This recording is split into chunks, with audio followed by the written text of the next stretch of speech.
on today's show, think about if you have ever seen someone go into cardiac arrest. What would you do? Would you know what to do? Would you know how to do it? Do you know how to do CPR? We have an expert in studio today. Her name is Cary Radginski. She is with ReadyTrainGo.com, and we're going to teach you why CPR is really important. Stay tuned, listen, and learn.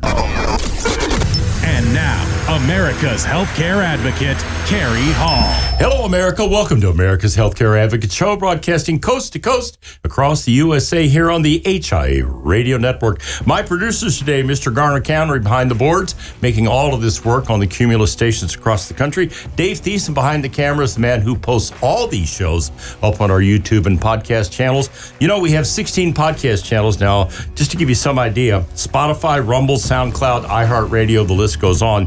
And obviously our YouTube channel, 608,000 people watching the shows on YouTube from time to time. We're pretty proud of that. Also, if you want to know more about us, go to the website, americashealthcareadvocate.com, americashealthcareadvocate.com. Send me an email if you've got questions. All the shows are posted there as well. We're happy to help you if anything we can. If you are chronologically challenged and looking for Medicare or looking for an Obamacare policy, call the lovely Carol Lee Steele at RPS Benefits by Design, 877-385-2224. Also, you know, if you're a 1099 worker and you're looking for something more affordable than ACA, you might want to ask her about gig care. That's a plan that could make a lot of sense for you. So you might want to go back and give those folks a call over at RPS Benefits by Design, 877-385-2224. And on the group side, you might want to talk to Maria Allers because she is offering products and showing products to employers across the country that are something different than what they're seeing from some of the carriers. So once again, 877-385-2224. If you want help anywhere in the country, RPS Benefits by Design. Joining me in studio today, Cary Radginski, and we're going to be talking today about CPR and other things to do with critical care in terms of how do you deal with some of these emergencies. Most specifically, though, we're going to talk about CPR. Why is that important? What does it mean? What do you need to know if you want to get certified? Why should you bother? Why is it important, okay? And where do you see incidents like this where this becomes a very important issue? So I'm going to tell a little story here before we get started. Welcome, Cary. Thank you. Happy to have you here today. Came in here from St. Louis today to do the show. We're very happy to have her. So my daughter works at Morgan Stanley. She is a financial analyst there. They're in a meeting with one of their clients one day, and the gentleman's an older gentleman. I'm 76. I don't know if he was that old or older, but regardless of that, he goes into heart failure, has a heart attack. She is trained in CPR and certified. She goes into CPR, literally saves the guy's life by the time the paramedics get there, and they tell her that. That story to me, Katie, illustrates why you never know. Right. Okay, so talk a little bit about this. Why? It's very interesting. In the show notes I was going through this morning at about 4:30 in the morning, you had in here, if you're untrained, just call 911. And that really stuck out to me, like, don't do more harm than you will good. So talk a little bit about that. Right. I always tell people, like, the little voice in your head, like, listen to it, because it'll say, call 911. And you're like, well, should I not? Well, now you just wasted 30 seconds of that person's possibility of being saved because you chose not to do anything. So doing something's that first step. And then once you call 911, they'll walk you through it. And you don't have to be afraid of actually knowing what to do, even though getting certified is helpful because then it gives you the confidence. Like anything, if you don't use it, you're going to lose it. Like, I use the example usually, like, I don't want an airplane pilot not knowing what they're doing when we take off. Probably right? not, huh? No, like, they have to have continuing education units, just like you should go to a class and get certified in CPR and first aid so that you understand the skills, because you going through one time isn't going to make you knowledgeable of everything. And you don't have to feel that intimidation when you're taking the class and be like, oh no, now I have to save everybody. No, do what you can. You know, if that means you're calling 911 and then the paramedics come and take over, then you've done what you can do. But like with your daughter, she jumped in and she started CPR and saved a life. And I had no idea she even knew how to do that. And she said, right. Yeah, Dad, Morgan Stanley has a program in place. We get trained if we want to volunteer. And she started out in California doing it. And now she's kind of like the person in their facility here in Leawood who, you know, trains other people and knows how to and does this. It's really kind of amazing. Right. And you never know what companies do that, because like a lot of companies in the area, even though, like you said, it's Morgan Stanley, it's not one that you think like, oh, they're not medical providers. Like, well, why would they have They're financial CPR? planners. Yeah. Right. But there are tons of organizations that will do that, like car rental places, manufacturing companies, like different places that you're going like, oh, okay. And they have safety teams because it's the just in case if something were to happen, because you never know when emergencies can happen, that they can step up and actually help their coworkers. So what is the difference between CPR and then when you see the mouth-to-mouth thing? I never really quite understood the difference between the two. One looks like it's relatively easy to do. Whether or not I want to put my mouth over somebody else's mouth, I'm not so sure about that. So talk a little bit about what's the difference between those two and why one versus the other. Well, so here, let's break it down first. So CPR is cardiopulmonary resuscitation. So cardio is heart, pulmonary is lungs, resuscitation is bring back to life. So we need our heart to pump. So when our heart pumps, it goes ba-dum, ba-dum, ba-dum. It needs to have this rhythm and it has electrical impulses so the body's, it's complicated. In order, when you do CPR and you're doing the compressions part, you're pumping the heart for the heart when it just stops. When we do the breaths, it gives us the oxygen that the blood needs to circulate to the brain and the other vital organs. Because if you don't have oxygen to your blood, to your brain, you won't be able to function as a person. And so you put the combination of the two together, and that's what CPR is, compressions and breaths. Now, people will debate back and forth, well, you don't need to do the breaths anymore, because like you said, I don't want to put my mouth on someone. Well, they have devices that's a breathing barrier that has a one-way valve that lets the air go in, and it doesn't let their vomit, their saliva, their goobers come up into your mouth if they were to happen to puke during this process, which is...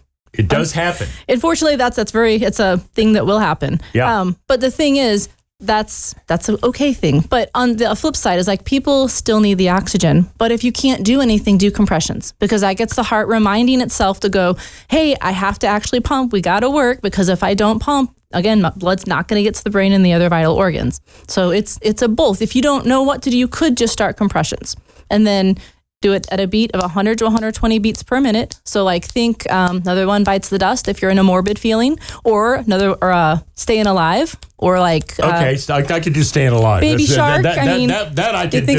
Okay, not the dance. Okay, but I can certainly do this. Yeah. Okay. All right. But just to get that rhythm in your head, and you just go. And so 120 beats. So how many compressions is that per minute then? So that's about. Make me do math this morning. No, I'm sorry. No. 100 to 120 beats per minute. Right. So 30 compressions would be about 18 to 20 seconds per 30 compressions. Okay. There you go. The math part, Cary. Thanks. I put her on the spot. I didn't intend to do that. How do you know whether to do just the compressions or to go to mouth? I mean, how do you know which one? In fact, it's funny because I did not ask Andrea if she did mouth to mouth or just did compression. But how do you know which one to do? How in that moment, how do you know which one to do? So if your heart is not pumping, you won't get the oxygen to the brain. So you have to start with compressions. Okay. So you start with compressions. At the most basic level of training, I would say just start with compressions. Like higher levels of training, there's other reasons why you would start with other things. But just to keep it simple, start with compressions. Your body has about 5 to 7 minutes worth of oxygen in it anyways. So you doing just compression only CPR is going to give that person a better chance of survival than not doing anything at all. Because when the blood stops flowing after 3 minutes, you get brain damage to the brain and after 10 minutes, it's irreversible. Now, there's always exceptions. There's always miracles that happen, but statistically speaking, after 3 minutes of no oxygen to the brain, that person's going to start having cells die. So it's important that we start doing something. So call 911, start the compressions, and then just go hard and fast. Keep going. But you said, so you're on the phone to 911, you go, I don't know how to do CPR. Can you walk me through this? And they will literally tell you, start the compressions now, Absolutely. do X number. And so they'll tell you, put your hand in the center of their chest. I usually tell people, take your middle finger, find the armpit line, and then just place the center of your hand in the sternum. Lace it over top or hold your other hand, put your arm straight, and just push. And Keep that's going. it. That's it. It's pretty Super simple. So do you do this continuously, or do you do the prescribed number in that 1 minute or whatever it is period, and then stop and then start again, or you just keep going nonstop? So it depends on your training. If you've had training and if you understand the rhythm, then it's 30 compressions. and then 2 breaths. Okay, so 30, take 2 breaths, then start over again. And when you're breathing, That's just pretty rigorous. I'm sitting here thinking about that. If I've got to do 30 of those, I got 2 breaths, I'll go right back at it again. Yeah. And you're waiting 8 to 10, 15 minutes to get an ambulance there? That's why it's important to have more than one person trained. Okay. So every 2 minutes, you switch. And then here's the extra bonus information. If you have an AED, use that, because that's going to help someone who's in true cardiac arrest. The AED will reset the heart so that person can have a best chance of survival. Statistically speaking, you will have 70 to 80% chance of survival if you throw that AED in the mix versus just CPR. Okay. When we come back from the break, I'm going to talk about that AED, because one of the things that as I was going through the notes for the show this morning, was thinking about was, wait a minute, you mean I got to grab those paddles and go shock somebody? I mean, you see it all the time on television. You're like, I'm not so sure I want to do that. So when we come back, I want you to talk about what is that like? What's the risk there if you don't do it right? How do you do it right? And there's obviously training for that. And it's really funny because you'll see a lot of businesses now have those on the wall in their business. So they're there, but you have to know what you're doing before you use it. All right. When we come back from the break, we're going to talk with Katie about the AED. How do you use those paddles? How do you know if it's right or wrong, whatever the case may be? But if you want information, her company is called Ready, Train, Go. They train people all over the country. This is what they do. They do a lot more, which we'll talk about in some of the upcoming segments. But if you want to reach out to her, 636-439-8761, 636-439-8761, or ReadyTrainGo.com. ReadyTrainGo.com. Stay tuned. We'll be right back after the break. You're listening to America's Healthcare Advocate, broadcasting here on the HIA Radio Network, coast to coast across the USA. Don't go anywhere.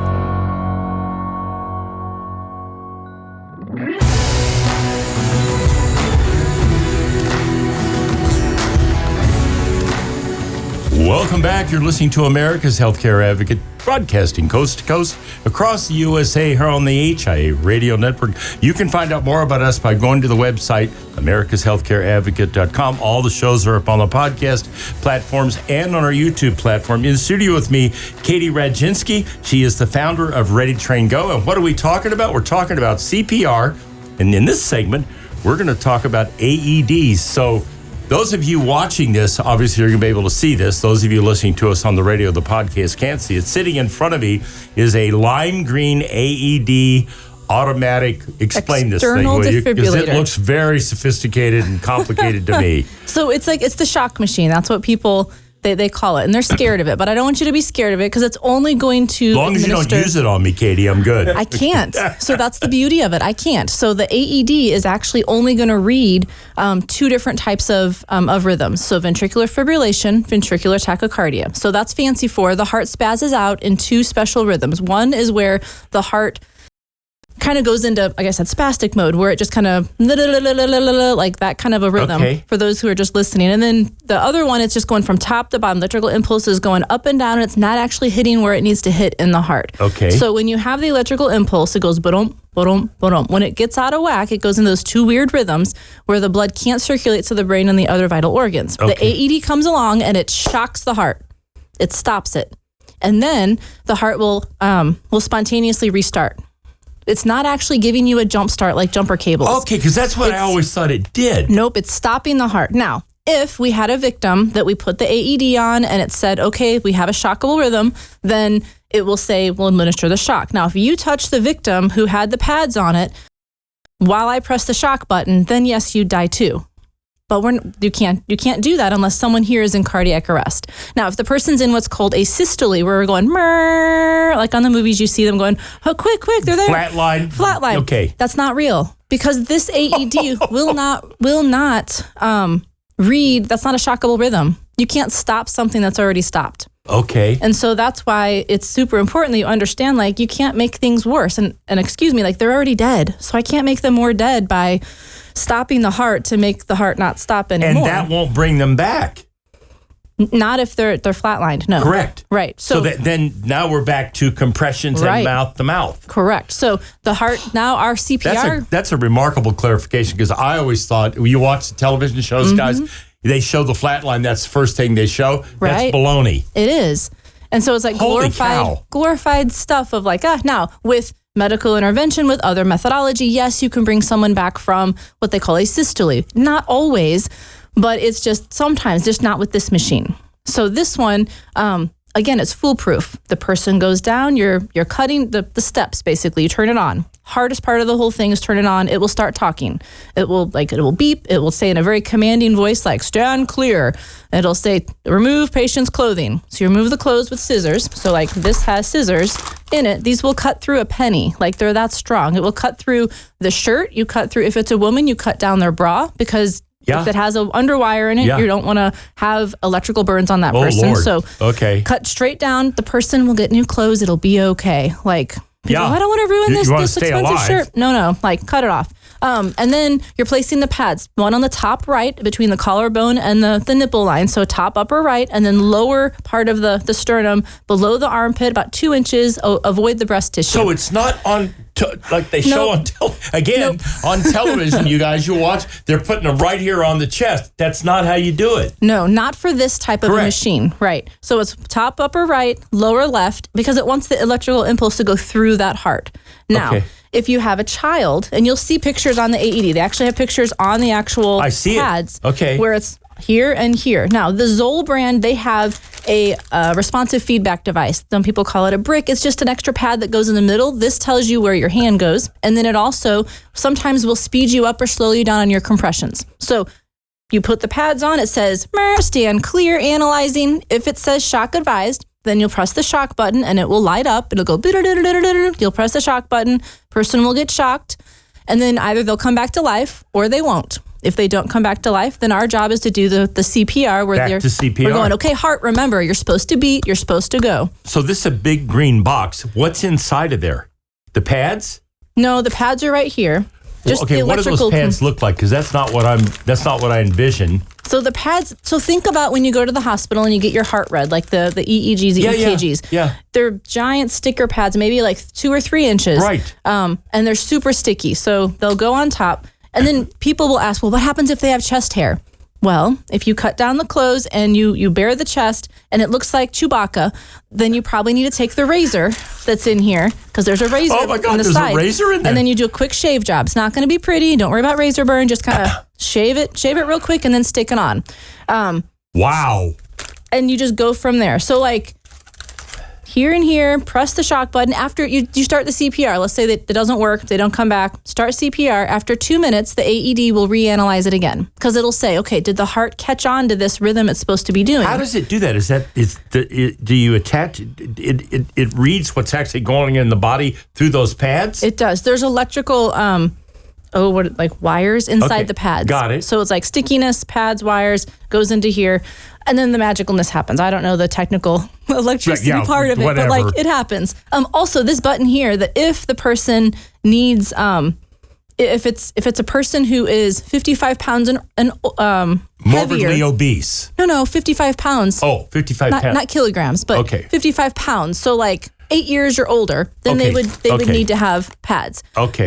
Adult size pads. If they're less than 55 pounds, if they're 8 years of old or younger. So it's a 2-year-old, 3-year-old. Right. Then you would use pediatric pads. Now it will dial down the amount of energy that it gets. Are there pediatric pads in there? Not in this one, no. Okay, how interesting. So this one looks like there's a button that you press that says whether it's a pediatric one or not. So this one will dial down the joules, the electrical impulse that's sent, so that it won't get as much energy. Now, let's say you forget to press the button. It's okay. You can still use the adult's energy on the child, because the body knows what to do with the extra electricity. It will just go out. Like, yes, minor detail, you might have internal burns on the heart, but the body will heal itself. That's, again, the great thing about how our bodies are made. So you place the pads. So if it's a child, let's say 2-year-old, their body's probably going to be they're going to be too small to have the pads in the traditional placement. So you'd put one on the front and then one on the back. And there are pictures. I see that. There's a picture. I wondered what that was, because I saw that. One on the front, one on back. Right. Okay. And that way,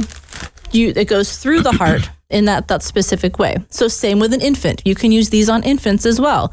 If a child goes into cardiac arrest and you don't know, then you could place it on there. This is going to be what's going to save someone's life if they go into cardiac arrest.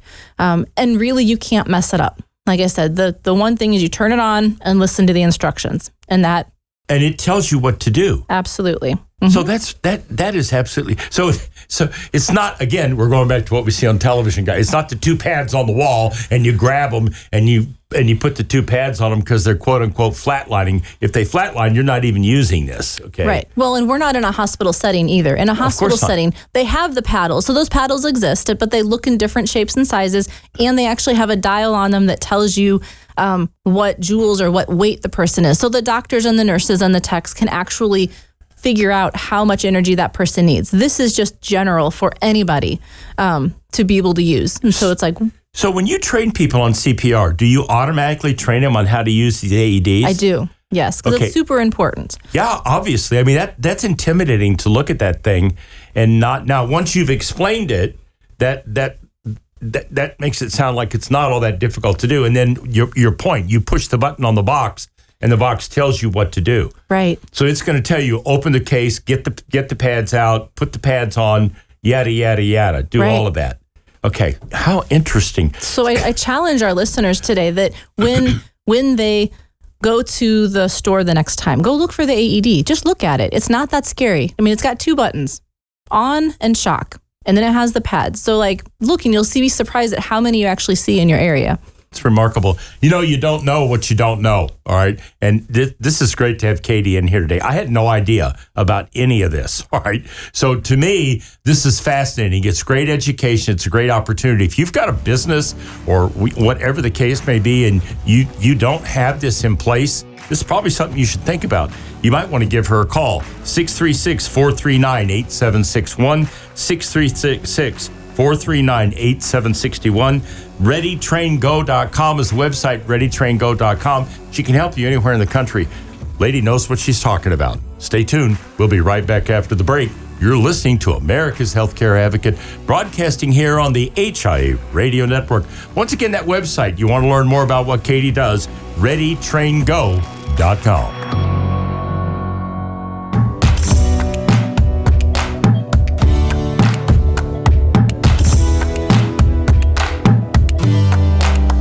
Welcome back. You're listening to America's Healthcare Advocate Show, broadcasting coast to coast across the USA here on the HIA Radio Network. I want to say hello to all of our stations out in Cape Girardeau, Missouri, KAPE, 1550 AM, 100.3 FM, and 95.7. That's why I said all. They've got 3 radio stations there. We're on there on Saturdays and Sundays. Here's a little piece of trivia you don't know. The most famous talk radio show host in the world actually started out on KAPE. That would be Rush Limbaugh. So I've had the privilege of broadcasting in that studio. Great people down there. We're very happy to be on in Cape Girardeau, Paducah, Kentucky. That's the broadcast area they broadcast in, and we want to thank them for keeping us on the air. In studio with me today, Katie Radginski, and we're talking about her company, Ready Train Go. We're learning a lot today. There's a lot here I didn't know. First question I want to ask before we introduce the audience to Manuel, we'll get to him in a minute. He's a silent guest, by the way, for those of you listening on radio, is how hard when you're doing these compressions, Katie, how hard do you push? And should you be worried about, I might break a rib or talk to me about how that works. So you want to press down at least 2 inches. So people will debate how much body mass you have to actually press down on somebody that hard. And it all depends on the person. Are they physically fit? Are they not? Are they coordinated? Are they not? But 2 inches is the maximum depth that you really want to push for an adult. And to answer the question about will I break a rib? You might, and that's okay. Because think about it. You're doing the exact opposite thing that the body's made to do. The ribs are made to protect the heart and the other vital organs. And so if you're pushing on the ribs, of course something's going to give. You're probably going to separate some cartilage. You might crack a rib. You might just make a giant nasty bruise on the person. And yet the body will heal. But they're alive. They're alive, right. Again, like I said earlier, you can't make it worse than it already is.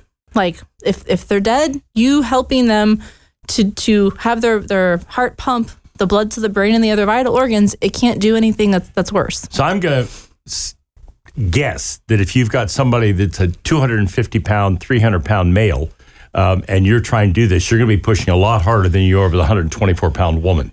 Absolutely. So the first couple of compressions are going to be the hardest. And once it kind of gives a little, that means it'll separate, then you'll be able to do more compressions. Now, if you are working with someone who is 300 plus pounds, you got to call 911. And you have to tell them, hey, this is someone who's larger. You might need a bariatric gurney. They have machines. I forget the name of the machine, but it looks like a spider, and it actually manually does the compressions around that person.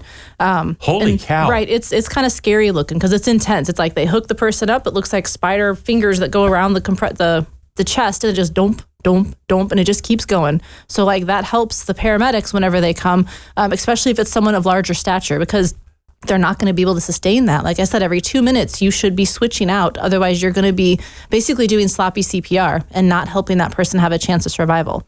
I kind of think about it have you ever exercised before? And you go on an elliptical? So the elliptical has those things that go back and forth. Well, you got your last 30 seconds of your stint that you've done, and you're like, I'll just do it for 30 more seconds. Well, you've already pushed past your limit. Now you're just blopping your head back and forth and having your arms, and you're letting the machine do the work for you. That's sloppy CPR at its finest. That's an example of that. You're not actually doing anything for your body by staying on that elliptical, the extra 30 seconds just flopping and hanging on. So it's change out before you get to that point of exhaustion. Interesting.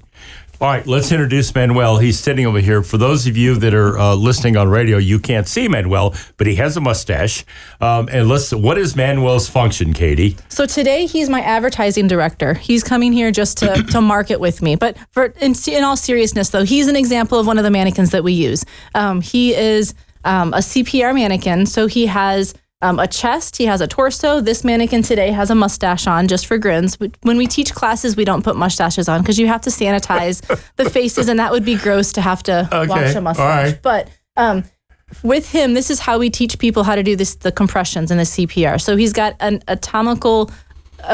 sort of atomically correct chest where he has a chest and nipple lines. Although everybody won't look like this when you bare the chest. The skin moves weird and everything will be everywhere else. But most people have armpits. When you find the armpit line, you take your middle finger and you find the center. So think about the nose, your nose down, and then your armpit line kind of creates an L. So you're making a cross where you're going to target. And then your hand just goes right in the center, and then you'll go straight down. Now, Manuel has a feature where he clicks. When you hit 2 inches, he'll click and he'll tell you, hey, that's deep enough. And that way when we practice, we auditorily hear it.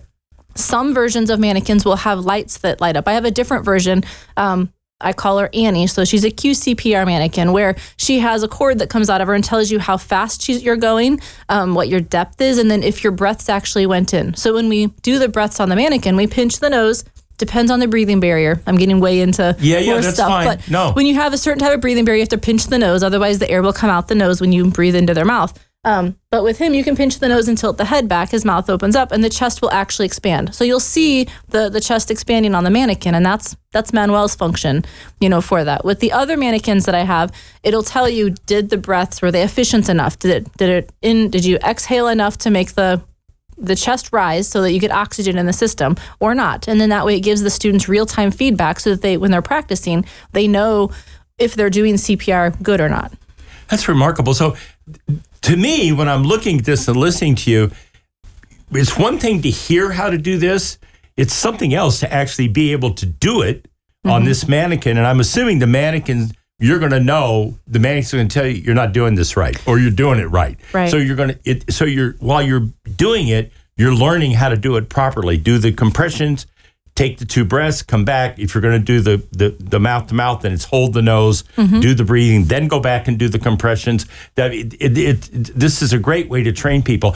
The other thing it seems fascinating to me is this gives you confidence. Hey, I could really do this. Right. Now that I've trained on this thing, I feel like I could really do this. And that's the joy of being an instructor, that because people have that aha. It is scary to think about doing this to somebody. Right. Am I going to do it right? I'm going to cause more harm than good. But if you have this training, and my daughter had this training, then you've got that level of confidence you can go do this. And that's our hope after you attend the class. That's even one of the goals of that you're confident to just respond and to try something. Because again, something's better than nothing. Yeah. So how long is a class, like when you train somebody on this, let's say you're in a company and they say, we've got 5 people here that we're going to train on this, or we've got 10 people, we're not going to train everybody, but we're going to train like 10 people, 1 in each department, or whatever the case may be. How long does it take to go through that? You're going to teach them how to do this, mouth to mouth, you're going to teach them compression. How long does all that take? So it depends on the course they actually want to take. So that's more complicated than that. So it can range from 3 to 5 hours.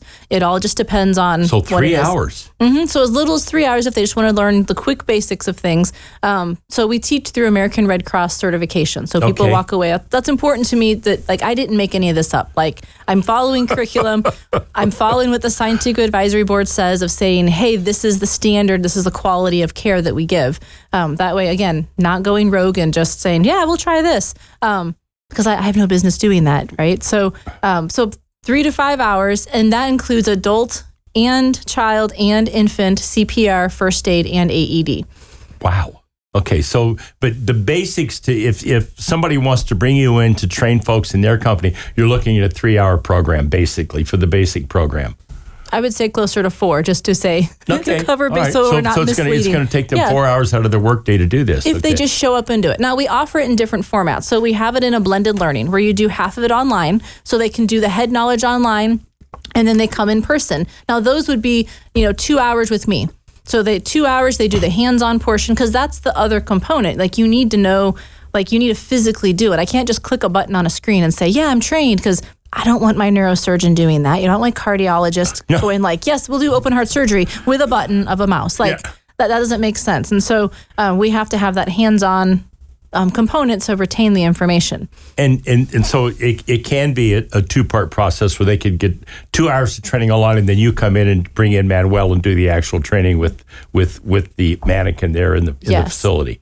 Wow, how interesting. It seems to me that it makes a lot of sense for companies to think about this, because what you don't want to do is not think about it and not have anybody that's ready to do it. And here we are in the studio, and you went right down the hall and got the device right off the wall, brought it in here, and we just showed it to everybody. So I guess the point I'm making is that you don't know when this is going to be necessary, and it's far better to have people trained in how to use it than to have somebody die on the floor in their office because nobody knew how to do CPR. And if you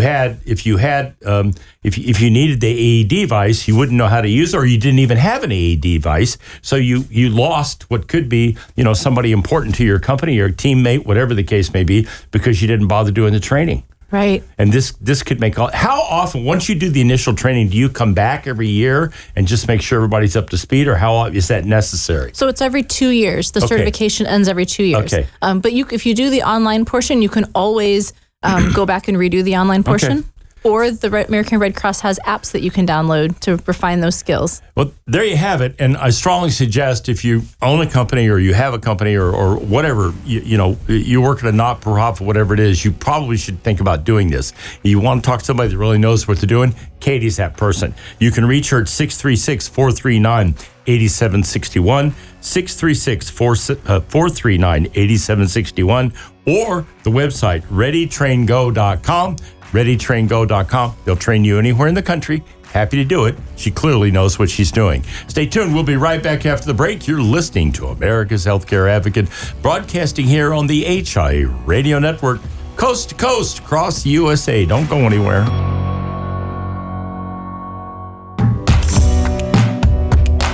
Welcome back. You're listening to America's Healthcare Advocate Show, broadcasting coast to coast across the USA here on the HI Radio Network. I do these kind of shows because we talk about educating and informing. And Katie came in here today from St. Louis to do this show with me, and I'm amazed at what I'm learning today. And I hope you're amazed by listening to this or watching it on our YouTube channel. You want some help with this, you really should think about having this. If you don't have this in your company or you haven't trained in a long time, you need to get a hold of this lady, okay? She's clearly professional, clearly knows what she's doing, and it could make a big difference if somebody goes into a heart attack situation or heart failure, and you know what to do, or somebody in your company knows what to do. You can reach her at 636-439-8761. Their website, readytraingo.com. All right, we're going to change gears now. So we talked about this on the break. One of the things that stuck out to me today was when I was going through the notes of this show was the first aid kits. Now, it's funny, my wife, who thinks of almost everything, bought first aid kits for us, each of our cars, and our children have them in their cars. This is something she did. And it made me think, okay, well, people in this part of the country, they like to hunt, deer season, turkey season, whatever the case may be. They like to go out on their boats on the lake. Unfortunately, that usually involves imbibing a lot of adult beverages. And they also like to go hiking, camping. You know, my daughter and her family, they do a fair amount of camping. So do people even think about having a first aid kit? What should you have as a first aid kit? I mean, my wife bought these things. They're in like a red box, and I don't know what's in them, but let's just, I haven't opened one up to look at it, but why is that important? Why should people have that? It should be obvious, but please, if you would. Right. So, Cary, first of all, you should look in your first aid kit. I will. Now that I'm doing this show, I'm going to go back and open the thing up and look at it. How long ago did she buy it for you? Oh, about a month, 2 months ago. Okay, good. I was going to say, they're brand new. If it's been years, I'd say, you missed the boat. So you should, first of all, check it every time the weather kind of changes and does the extreme temperatures. Because if you have super hot days and super cold days, your Band-Aids that you have in your first aid kit are going to peel themselves open. I never thought of that. So making sure the integrity of your first aid kit is sound is the first thing. So about every time that you change your batteries in your smoke alarms in your house, like just check your first aid kit, make it a routine. Same with your fire extinguishers, check them, give them a little shake back and forth, make sure the powder is different. That's a whole nother topic though. But actually, I have two very large fire extinguishers, one right outside of the kitchen and one downstairs. So I'm very, very big on fire extinguishers. Yeah, so make sure those are checked too, inspected in the green. But with first aid kits, my biggest advice is get a first aid kit for whatever you're doing. So like you mentioned, someone's hunting or they're going fishing. Like you have all sorts of injuries that can happen that way. And so like have gauze, have bleeding control kits of some sort, gauze, roller bandages, like people bring tampons, like that's fine. Like those things that absorb blood is what you want. Or even, you could even bring a tourniquet, like a commercially made tourniquet, and that would help. It would be better for you to have more than you need than not enough. And so with your first aid kits, you can buy a commercially made one or just go to like the Dollar Tree or go to your favorite big box store and go get the supplies and put it in a pretty little bag or a box and just take it with you. How do you know what to buy if you're going to do it yourself, Kate? Do you have that on your website? So on my website, no, but I have resources I can connect you to be able to have that. Okay. So like minimum like bandages, Band-Aids, bandages, cold compress, or like the instant ice pack things. Yeah. But again, think about what is outside. Like what weather are you facing? Is it cold or is it hot? If it's hot, maybe you need to have the cold packs. If it's cold, maybe you need to have some of those hot hands things with you. Yeah. Just in case. And so the American Red Cross's website also has lists of all of the different equipment that you could have and you could potentially need. But again, it's think about where are you going? What potential injuries could happen? So if you're concerned, a hunting trip is a lot different than just going out with the family to camp out in a national park or something. A hunting trip, you're talking about firearms. Absolutely. If you're gonna kill an animal, you're gonna have to dress the animal. All that. I mean, there's a lot going on there. There's a knife and all of those things. Yeah, there's a lot of things that could go wrong. I mean, harken back to the days of Dick Cheney shooting a guy when they were bird hunting. So, I mean, there are accidents when you hunt. Right. So you would consider having extra rolled gauze, maybe a chest vent, a tourniquet, absolutely, gloves, those different things, just so that, again, but if I'm a soccer mom that's taking my kids to soccer practice or something, like I might not have all of that. You wouldn't need all that. Perhaps not. I mean, like, I carry like a 3-day survival pack in my car, but like that's not normal. I understand that, and that's completely fine, but it's what I do. So if I'm going to the range or if I'm going hunting or doing something, like I'm going to bring my beefed up first aid kit that has the ambu bag, which is another type of breathing device, or if I'll take my, the blood pressure cuff, or I'll have the different types of bandages, the hemostatic dressing, the quick clot that stops the bleeding instantly, like chemically cauterizes it.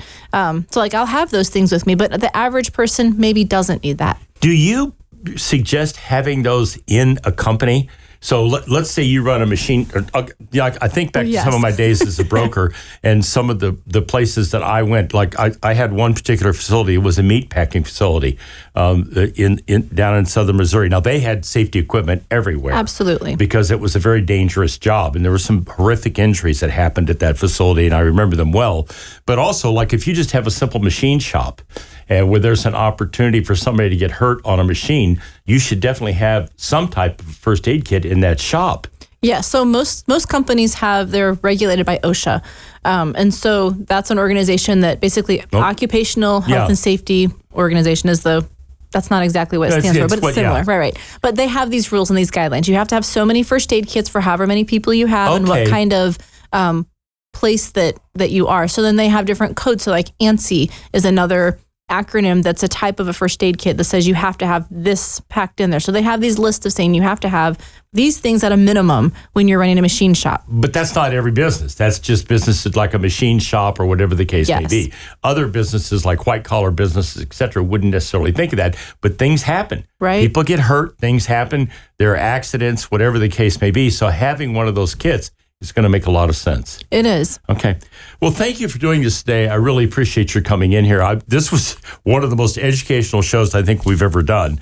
And I really appreciate you doing this. And again, you have a business, or maybe your church, maybe it's a school you're involved in, whatever the case may be. If they don't have classes on CPR, or you don't have anybody certified to do this, you should reach out to Katie. The first aid kit, all of this, she can talk to you about all of this and how they do it. It's clearly something that we should all be aware of, clearly something that folks should learn how to do, because it could save a life. You never know when that situation is going to occur. If you want help with this, please give Katie a call, 636-439-8761, 636-439-8761. ReadyTrainGo.com is the website, ReadyTrainGo.com. Anywhere in the country, she's happy to help you. Thank you for listening to America's Healthcare Advocate. And now I leave you with this thought from Dr. Martin Luther King. Americans must learn to live together as brothers and sisters, or we will surely perish together as fools. Truer words are never spoken. Thank you for listening to America's Healthcare Advocate, broadcasting here on the HIA Radio Network, coast to coast across the USA. Goodbye, America.